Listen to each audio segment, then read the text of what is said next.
Hi, it's so nice to finally meet you. You too. I know your husband usually comes in for these meetings, so it's really good that she came in today. So today I kind of wanted to talk about the General Test of Achievement. Do you remember that test we took back in September? Mm-hmm. Okay, so let's go ahead and let's look at this here. The General Achievement Test is usually it just touches base on the students' scores compared to students that also gives us information on the strengths and weaknesses, Okay. Certain skills and standards. So let's look at the very top here. It shows Billy's name, his grade level, the test form, which is B, and the month when the test was taken. So we said that was back in September. So now let's look at this top section right here. This section shows us the scores on each of these subtests right here. If you look at both columns here, you will see the number of items and also the raw scores. The raw scores is how much they got correct. Okay. The column next to it, which is right here, is the national percentile, which is not the percentage. Just I want to kind of let you know that because I know that kind of freaks out some parents. Percentiles are basically a ranking.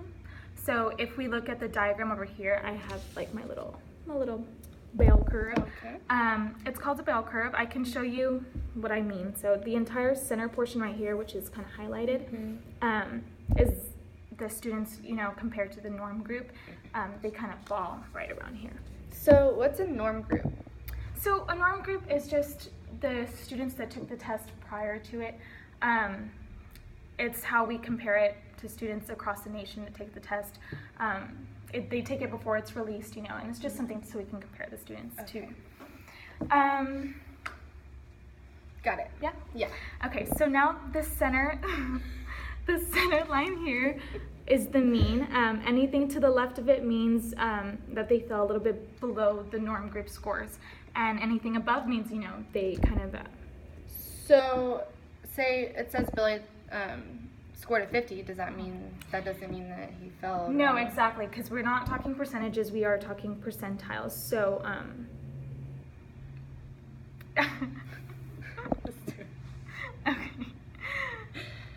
Okay, I will touch base on percentile bands in just a minute, but I just wanted to make sure you were comfortable with the columns here. So, do you have any questions about that? Actually, I did. I was kind of looking at the basic battery and complete battery. What does that mean exactly?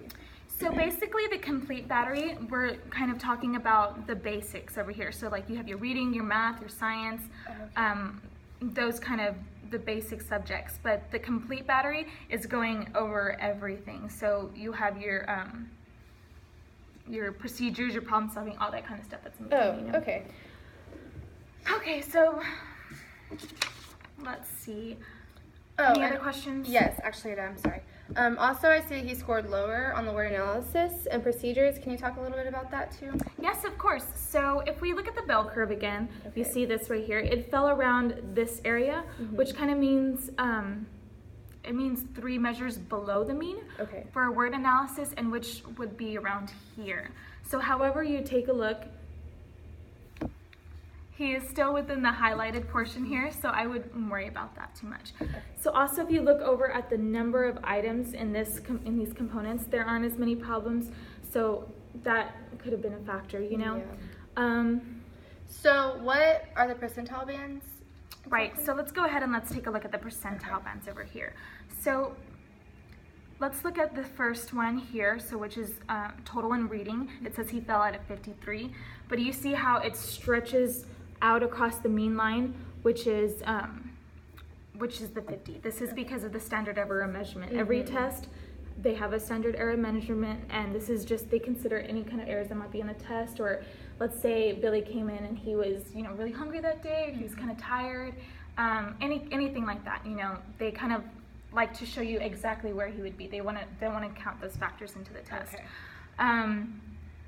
So yes, percentiles, just so we can get a feel for where they are more accurately. Got it. So I think we skipped over the scaled scores. So what is that? Oh yes, of course. So the scale score is basically another way of looking at the percentiles. So if we go back to the bell curve, we see the drop down to the line down over here. So I don't know what they're saying. Okay, so I'll cut all this out.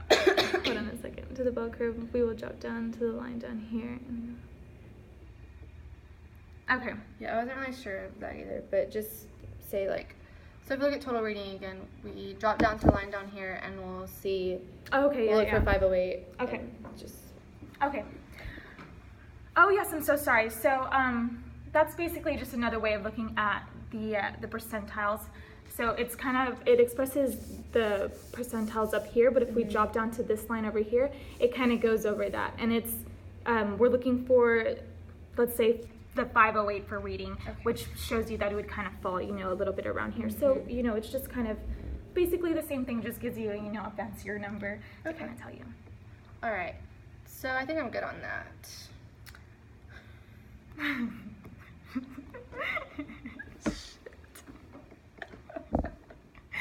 Okay, cut that out too. Okay.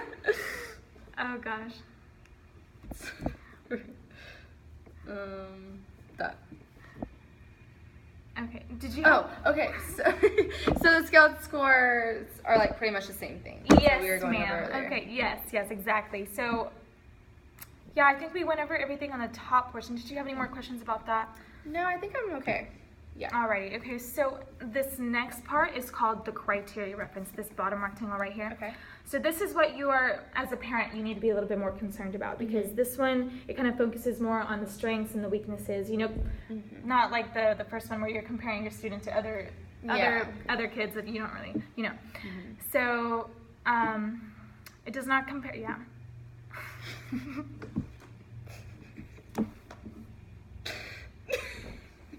Does it compare? Okay. So their students don't really give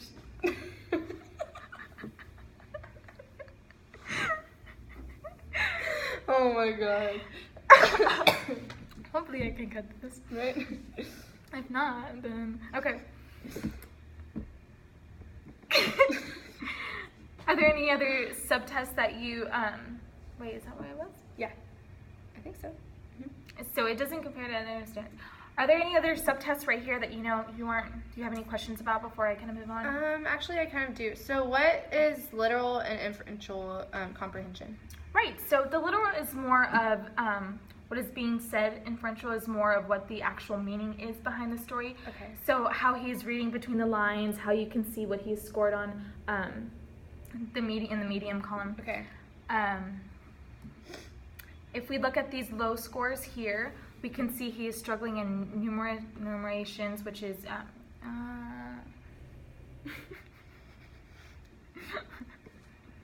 oh my gosh. You did so well on this. No, I didn't. Yes, you did. Okay, so just be like. But this threw me off. Okay. I know, it did me too. Okay, so the literal, okay. Okay, you want to ask me this again? Yeah. Okay, so actually I did have a few questions on the criteria reference. So what is literal and inferential comprehension? Right, so the literal is more of what is being said, and inferential is more of what the actual meaning is behind the story, so how he's reading between the lines, Oh, okay, yeah. inferencing, and you can see what he scored on the medium column right there. So let's go ahead and let's take a look. These are kind of like the same things at the top. This is the raw scores and the numbers possible, so you can see how many he got right compared to each. Okay, yeah. So if we look at these low columns, these low scores right here, we can kind of